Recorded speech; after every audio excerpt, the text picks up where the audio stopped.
One of the things that comes up in backend audits is that the backend itself is only part of the picture of your business. And when I see those gaps in areas outside of what I do, I want to make sure that you have somewhere to go. And Carlianne is one of those experts that I trust in that space. She's an Instagram strategist who helps service-based businesses grow on Instagram and turn their social media presence into actual revenue. She specializes in ideal client clarity, messaging, and DM conversations, the kind of work that turns followers into paying clients. And today, we're going to dig into what she sees most often in service-based businesses and how Instagram strategy connects to the bigger picture of how your business grows. This is She's Built Like a CEO podcast, and I'm Brooke, your host. I work inside the back ends of female-founded businesses every day. And I know that you already know that your back end needs some attention. You've known for a while. But instead of dealing with it, you're buying another course, testing another tool, trying another strategy, literally anything that feels like forward motion without actually touching the thing that needs to change. The back end is the problem. The systems, the tech, the processes running behind the scenes or not running. Those are what are costing you time, growth, and the version of your business you keep saying you're building towards. I know you don't want to touch it because you feel about technology the way I feel about laundry, and I get it. But that's why I'm here. In this podcast, we talk about what's actually happening behind the scenes of successful women's businesses and what it actually takes to fix it. Let's get into it.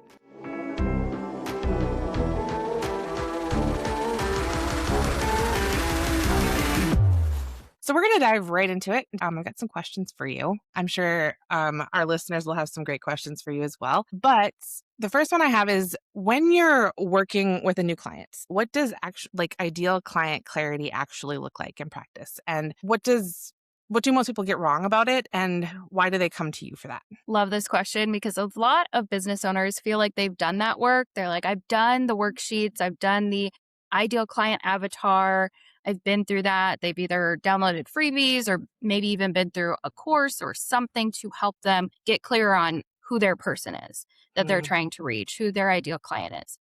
But they're missing a piece of that psychological ideal client clarity, which really gives you a bigger picture of who you're talking to. I like to think of it as, most business owners that I've worked with have like this shell of a person in mind. They have like the general identity, like someone healing from a toxic relationship, or somebody who has a dysregulated nervous system. Like, those sound like great titles, but that doesn't give you a lot of depth. A way that I like to think about it is my son, he's in kindergarten. So if I just say he's a kindergartner, okay, that's like a title. You have a good idea of like how old he is and that he's in school, but you don't know the characteristics, his personality traits, his mannerisms, like what's his temperament like. So if you were going to have an afternoon with him or hang out with him, you wouldn't know any of those things about him. It's the same thing with your ideal client. Like, that's more of a shell of your person. You really need to get to the deeper, like, internal thoughts and feelings and struggles that they're dealing with day in and day out. That's really what's going to let you shine through like the noise that is online.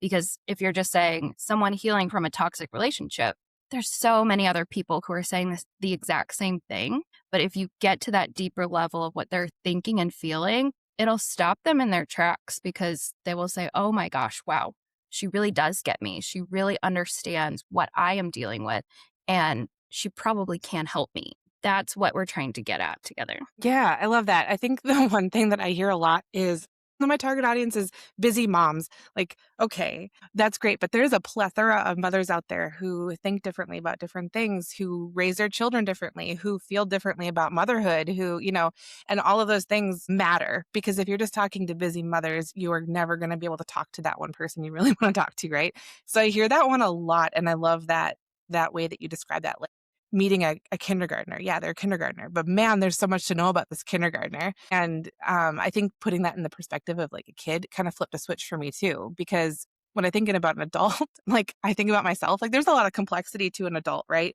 But we kind of put ourselves in these boxes and we lose our identity a little bit as an adult sometimes. So I love that you explained it that way, like as a kid, because I think that really makes a huge difference. That's so cool. So when you're talking about this, like ideal client clarity, like how does that unclear messaging, when you don't know who that is, how does that show up on your Instagram? Like, what are the signals that you notice in someone's Instagram right away? They are usually talking in more vague phrases about who their person is. They're not using some of those cues, like I was talking about, like their internal thoughts or deep feelings, deep fears, or desires. Like those aren't really there. It's more like you want an easy life, or you want to feel less stress, and or you want more happiness, or whatever that might be. Like that's still very vague. Like, of course, Mm. everyone wants to be happy. Like, that's a goal for every single person on the planet. You really need to get to that deeper understanding of like, what does that look like for her if she's getting out of a toxic relationship, healing from that, or she needs to regulate her nervous system. Like it can look very different depending on what your methods are and how you help people. So getting to that extra bit of clarity and specificity really helps like take it up a notch. That's something that I notice right away is when it's very vague and like generic because people are afraid to be too specific. Yeah, what do you think's behind that fear? They usually are afraid to get too specific because they're afraid of canceling out other people. Like, if I only talk to this one person, or if I get super specific and narrowed down, then I'm not talking to all of these other people. But that's genuinely not the case. It makes me think of this TikTok I saw the other day. It was this guy, he was like, recording. He's like, look, my ADHD wife did so many things yesterday. Look what, or today, look what she did. And like, I've never been diagnosed with ADHD, but I really resonated with this. So, like, maybe it's something I need to look into. But he's like, look, she cleaned out the closet. And like, the closet looked nice, but there was stuff all outside the closet that she had not touched. And like, he continued to go around and say, like, look, she did this. And then again, it was the same pattern of like, but this wasn't taken care of, a big pile of stuff over here. And, that resonated with me, even though I sort of don't identify with ADHD because I've never been like actually diagnosed. But I was like, Uh-huh. yeah, I typically do start things like that and then I don't finish. Have I ever cleaned out the closet and then left a big pile of things? No. But it still resonated with me because I still had the same thought process, the same patterns. And that's what we're trying to get at is the same thought processes and patterns in your people. They may not, resonate with cleaning out the closet and leaving a pile, but they're going to resonate with those same patterns within themselves. So you're Mhm. really not canceling out all of these people that you think you are. Yeah, and I think about that too when you talk a lot about a millennial life, right? And the millennial things that we do. But like there's no way that you're only working with millennials. I'm sure you're working with different generations as well. And they find some humor in that because they can find some sort of relatability. Across every generation, there's something that they can kind of relate to, right? And I think too about like there's this account that I'm obsessed with right now. And she no way, shape, or form am I anywhere near her ideal client, but she helps women escape abusive relationships and she's telling her story, and I'm just like, I cannot stop listening, and I think, that's the thing too where we kinda lose the power in our own story or, that's gonna resonate with people no matter what, like you as an individual, you as a unique person, or you as the unique way that you can help somebody. So, yeah, I think that's so spot on. That's so spot on. So, the other thing I wanted to know is when someone does know, like, what their messaging actually is versus kind of being off, kilter with that, does that change anything for their visibility? And, like, how do you see that reflected? So usually when we start to get really specific with messaging and like the ideal client, some shifts that end up happening is you might actually notice, depending on what kind of content you're pushing out at the time, like less engagement, but it's Mhm. the right engagement. Like you're hitting the right people. People will start getting in the comments or DMs with you and say like, this is me. Like you're speaking directly to me. That whatever you're talking about, either if you're sharing some information like knowledge, they're like, this is exactly what I needed. Or sometimes they're straight in the DMs, like, this offer, I need to be in it. What is it? Like, you're getting those reactions that you truly want as a business owner, because that's the difference between, being a content creator and a business owner. Content creators for fun, and you want to be as relatable to as many people as possible. Business owner, you're trying to be relatable to your one person. And by doing that, you speak directly to them, and that's what makes them trust you and jump next to that next step. Hopefully, to Mhm. be a client is that next step, right? So that's really what ends up happening. That's a huge shift as people start to see themselves in that content, and it leads to more clients. That's awesome. So I think how do you feel about people testing this stuff, like, out in their stories? Because like, messaging is something that people are, like, really hesitant to just kinda, like, Mhm. shift. But how do you feel about testing those things out in their stories first? I think that's a great place to play around with because it is 24 hours. So it's like less stakes in the game. Like it feels less stressful. Mm. You can kind of see what happens in stories. Another thing I like to do is trial reels. Pretty sure Oh, that's been pushed out to most accounts by now. So that's a really good way to start too, just to kind of get some content out there and see. And honestly, just even if you want to post it as a regular post, like just see what happens. A lot of social media is just experimenting. So, the worst that could happen is it doesn't get a lot of engagement or it doesn't, perform the way that you wanted it to. And that's fine. And then you move on and try something else until it sticks. yeah. That's awesome. Trial reads are really amazing. I think there's so many questions we could answer about that maybe on another day. But definitely a great place to test out things too, because the reactions that you get from that, because it's pushed just to people who don't follow you, right? Yeah. So that's a great I love that. Great tip. Great tip. But you mentioned DMs, people getting in your DMs and talking to you, and like that's kind of the way that you know that this is working, that something's on. And if you're not getting those things, maybe that's not, you need to pressure test a little bit. But you also help people with engagement in DMs and things like that. I'm wondering if you can walk me through what a DM conversation that leads to a client actually looks like. Like, where do most people lose people in that process? Another really great question. And the answer is really like interesting to me. Like this lights me up a little bit because there's Yeah. actually not one single conversation. Because to me, a conversation's like a back and forth, like within the moment. And then it might lull and, you come back to the person and talk later. And that to me is a new conversation, right? Because we're starting up again. And so it's not one conversation that will lead to a client, usually. Like it's very minimal where it's like right there on the spot in the moment. It's built over time. It's Mm. something that you have to nurture and care for. It's very much like a flower. Like I'm planting a lot right now. I've got a lot of seeds growing in my yard. Makes me think of that. It's something that you have to, plant the seed and like really nurture it, take care of it, and give it a lot of attention. And when you do that, that's what leads to client signing when you're trying to build those conversions in the DMs. Like those are the ones that take a little bit more time, but will pay off in the long run. Gotcha. So it's more like treat it like a friendship. We're not here to sell something. We're not cold messaging people. We're building a relationship. We're networking. We're hanging out with these people in a different way. Is that kind of what I'm hearing you say? Yes, I just got done with like a mini mind that I did, which is the DM to client lab. And what I like to tell my students in there is it's a lot like, your regular conversations you would have with people. To me, what comes to mind is like my son's in baseball. And so, like, when I first met a lot of the moms on the team, we weren't like best friends. We were just talking really like surface level, like, oh, you have another little one too. How old is she? Like, what's her name? Like, oh, this is my other little one. Like, those conversations that are really safe to have. And then, you get to other conversations, you start, joking a little more the next few times you see them. And then now a couple of us are following each other on Facebook. Like, we're friends on there because now that feels safe. And then, like, you're slowly building this connection.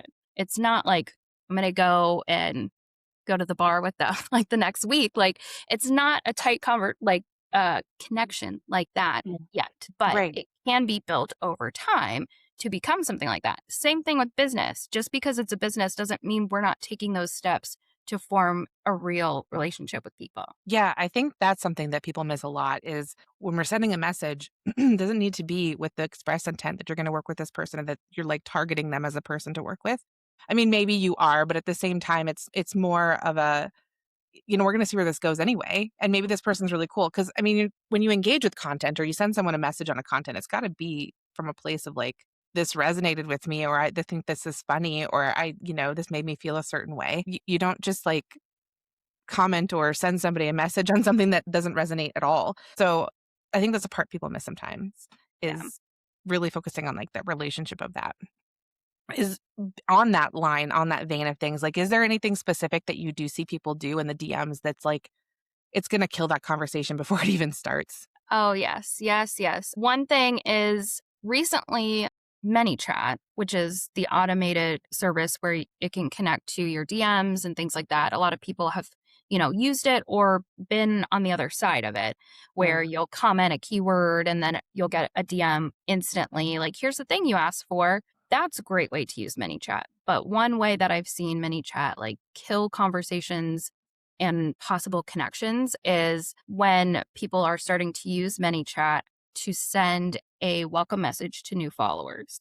Because that's a recent development that Mm. the program has now. Like you can connect that. So as soon as someone follows you on Instagram, they get a DM and you can have a wait period of like a couple minutes so that it seems real.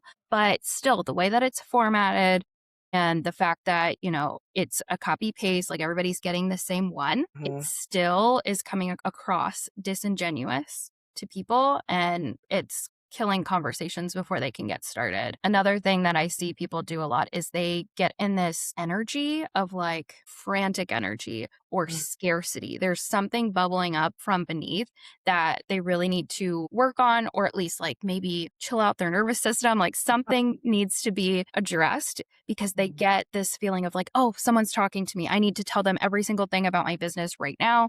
Here's the thing. Here, I have this discount, this deal, this sale. And they like word vomit everything to this person. And they've only had one other, little bubble in the conversation besides that. And it completely scares the person away because it's too much too soon. Right. One of my favorite creators the other day, she said something about we assume sometimes that people are idiots. Like, and I don't, she was being so nice, but if you're having this conversation with somebody and they know what you do, they know, how to find a link. So we don't have to, I'm not saying never do this, right? But we don't have to spoon feed them everything either because they are not dumb and they know how to find that information. And odds are we're all out there creeping on people. Like we have looked, right? We know. I Yeah. mean, that doesn't mean there's not a place for talking about your business or whatever, right? But like, I think that can kind of calm the jets a little bit with like word vomiting is that mindset. Like people are smart. They're going to find the things that you do and they're going to be able to look at it and you're going to get your opportunity to talk about the things you want to talk about. So that's so funny.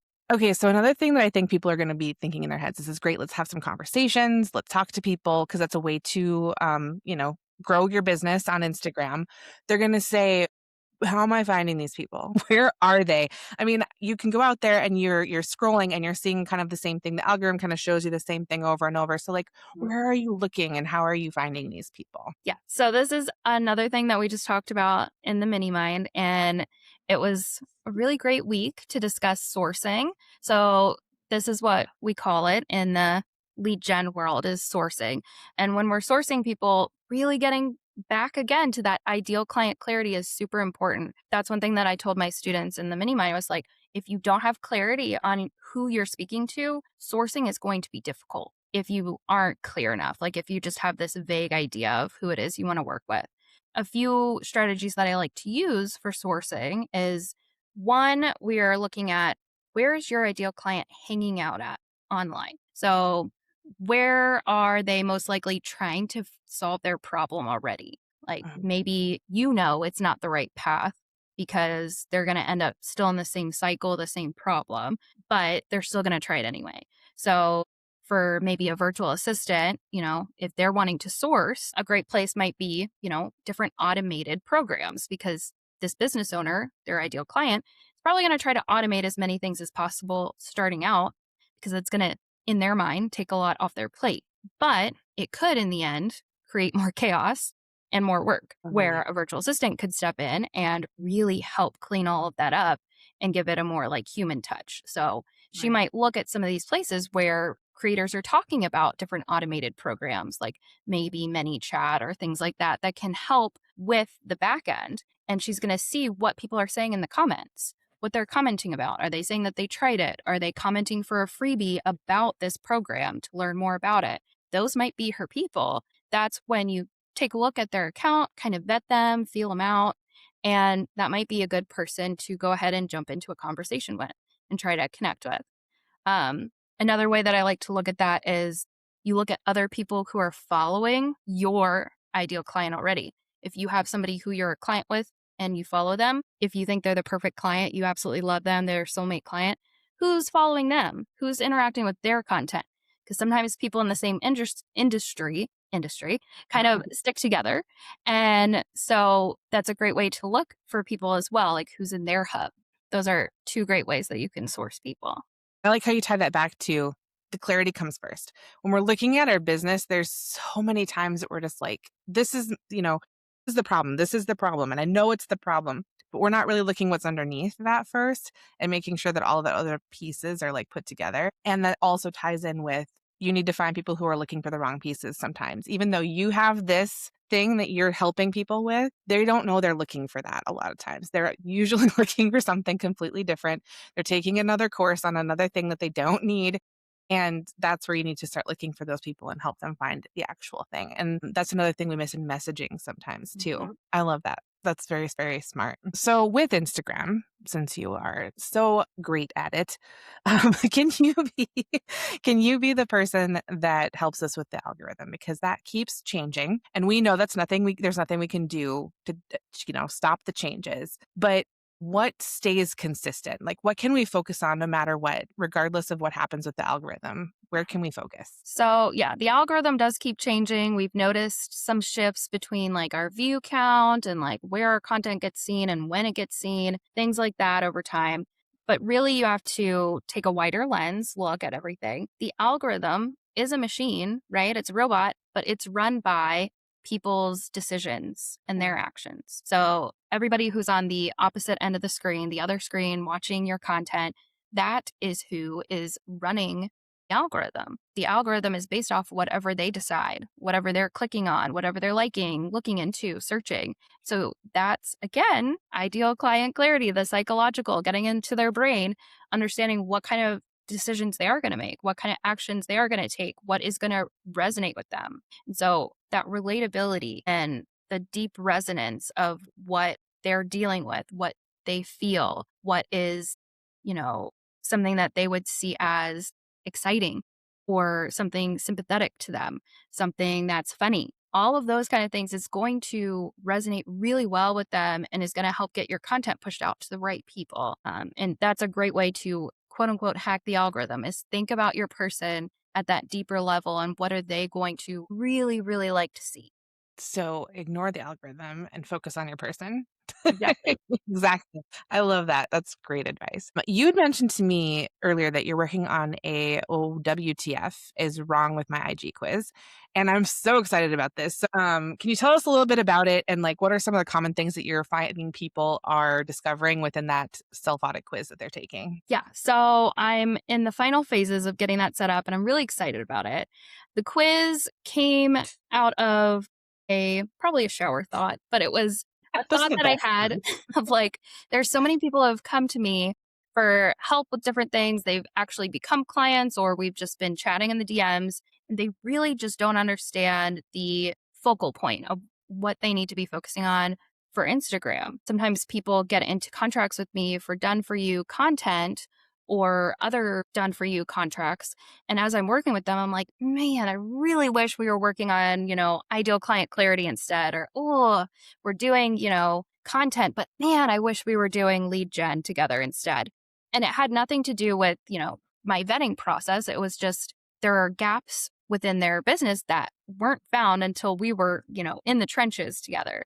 And this is one way for me to help find those gaps out the gate. So we're not getting into things that really should come first. A great point with this is like the DM to client lab. One of the first lessons I go through, like, okay, here, if you don't have this yet, this piece can't come next. So one thing was clarity. If you don't have clarity on who you're talking to, then your content isn't going to be clear enough. And if you don't have content coming out that's clear, then you can't have really great connections and conversations because people are constantly looking for what's fresh and what's new. So it's built upon each other, right? And so that's what this quiz is really about. It's helping you find those gaps on your own by answering some really simple questions that you would know the answer to so that you can self audit. At the end, you're going to get answer of, okay, it seems to be based on your answers that ideal client clarity is your biggest gap. Here are some things you need to focus on. And if you want further help, here's what you can go to next. And it really gives you a clear idea of what your first step needs to be before you try to tackle all of those other pieces. That's awesome. That is so, so helpful. I think we get so close in our business. It's the same thing with what I do with people too. Like we get so close to inside of our own businesses that we can't see what's actually happening. So answering just some basic questions and getting some clarity on that is I love that so much. So when you have that done, please share that link with me because I'll pop Yes. it in the show notes.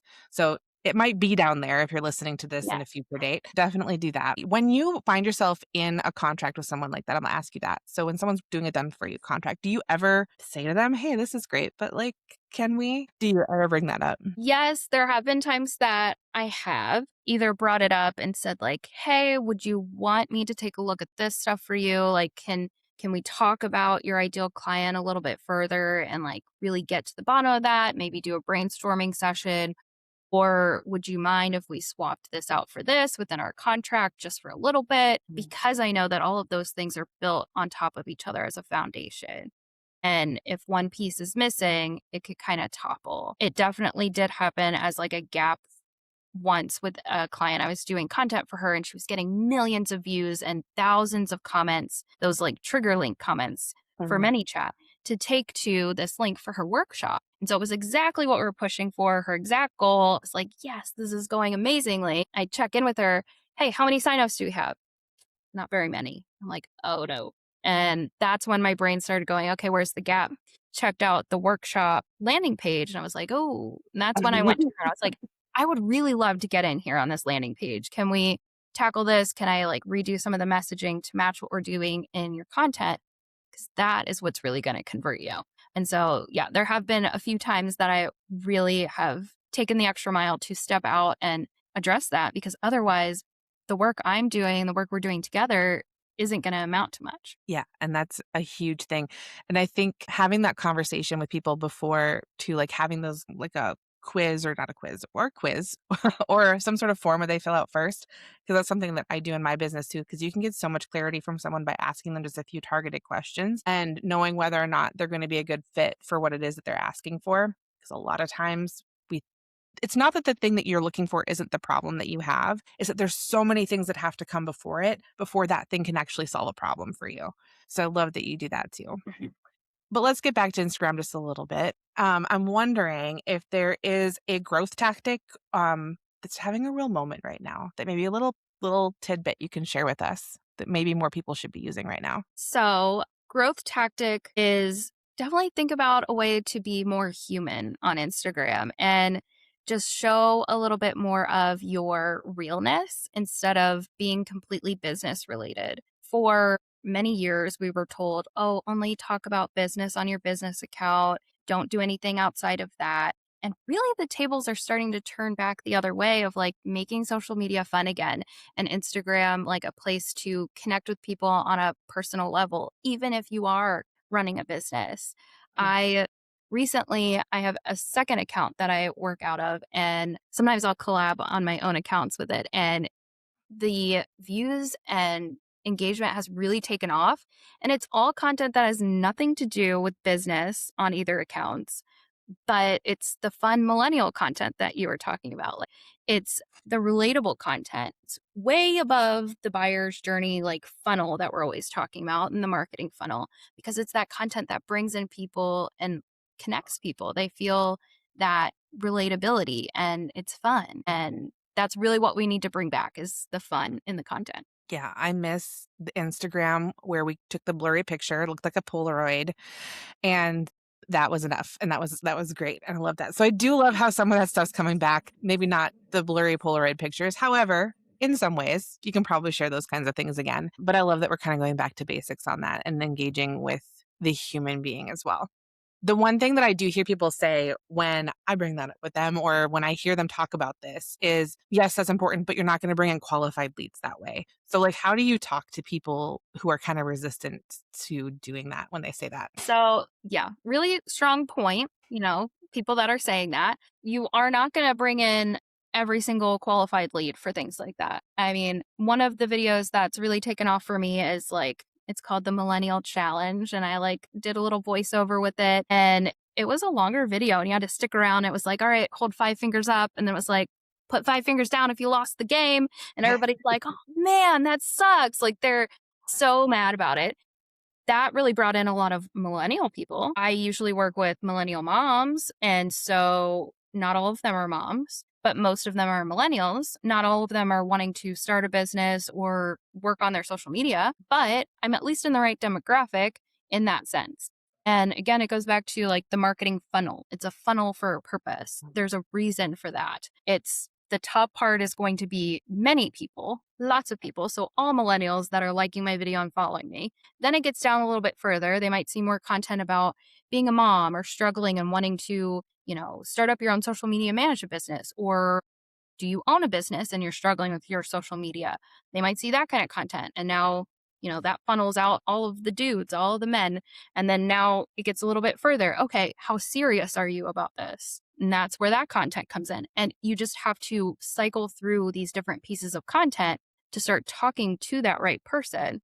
And then that millennial mom who's really struggling in her job that wants to start up a social media management business and really likes me is going to see that content that is at the bottom of the funnel. And that's when she's going to click my link. I think that's a mindset shift for people because I think a lot of time when we talk about like vanity metrics and all that stuff, so we see a reel go do really, really well. We're so excited because our business is our baby and we want it to grow, right? And then what happens is you start to funnel people down and you lose some followers. Maybe you gained from that reel. And because they start to understand this isn't really a account that's for me. And we have to switch our mindset from that's a bad thing to that's a good thing. We are widening the net to narrow into the funnel. A lot of the people who are listening right now, they have businesses bringing in money, but they don't really feel like Instagram is maybe pulling its weight. What do you usually start with when you talk to someone like that? A lot of that I feel like is also a mental game. Like it's something where we have to look at the mindset a little bit more because Instagram can be a really great place to bring in the right people. But if you're not having fun with it and it feels stressful and it feels like it is just this weight on your back, then of course you're going to have a negative thought about Instagram. It's going to have a negative connotation in your brain. But if you are having more fun with it and it's something that, feels light and feels easier for you, then you're going to have a better relationship with it.